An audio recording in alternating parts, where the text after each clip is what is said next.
বৃষ্টি আমাদের ফসলের জন্য আশীর্বাদ। তবে অতিরিক্ত বৃষ্টি কখনো কখনো আমাদের ফসলের ক্ষতির কারণ হয়ে দাঁড়ায়। বিগত এক সপ্তাহ পূর্বেও আমরা শঙ্কিত ছিলাম যে বৃষ্টি নাই, পানি নাই, আমাদের আমন আবাদ লক্ষ্যমাত্রা অর্জিত হবে কিনা।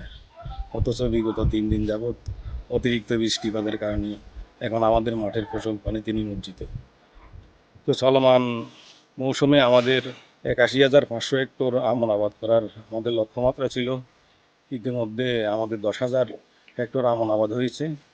তার মধ্যে ১৩০০ হেক্টর আমনের জমি পানিতে নিমজ্জিত, ৬০০ হেক্টর আমাদের বীজতলা পানিতে নিমজ্জিত, আমাদের ৩০০ হেক্টর শাকসবজি পানিতে নিমজ্জিত, ২৫০ হেক্টর দানা বাঁধা অবস্থায় আউশ ধান পানিতে নিমজ্জিত।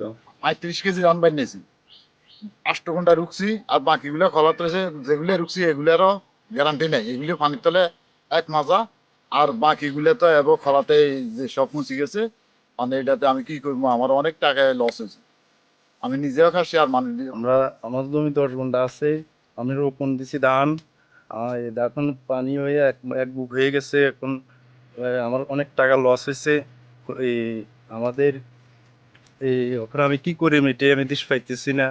ওখানে আমার কাছে তো আর টাকা পয়সা নাই। তবে যে সকল আমাদের কৃষক ভাইদের বীজতলা পানিতে নিমজ্জিত, সে সকল কৃষকেরা বেশি ক্ষতিগ্রস্ত হবে। কারণ তাদের পক্ষে পুনরায় বীজতলা করা আবার চারা লাগানো এটা কঠিন হয়ে যাবে। বীজতলা করা বা অন্য জায়গা থেকে চারা কিনে এনে আবার লাগানো তাদের জন্য এটা একটা ব্যয়বহুল, তারা ক্ষতিগ্রস্ত হবে। তো আমরা কৃষি বিভাগ কৃষকদের পাশে আছি। এটা পানি যাতে দ্রুত সরিয়ে দেওয়া যায় সেই জন্য কৃষকদেরকে আমরা পরামর্শ দিচ্ছি।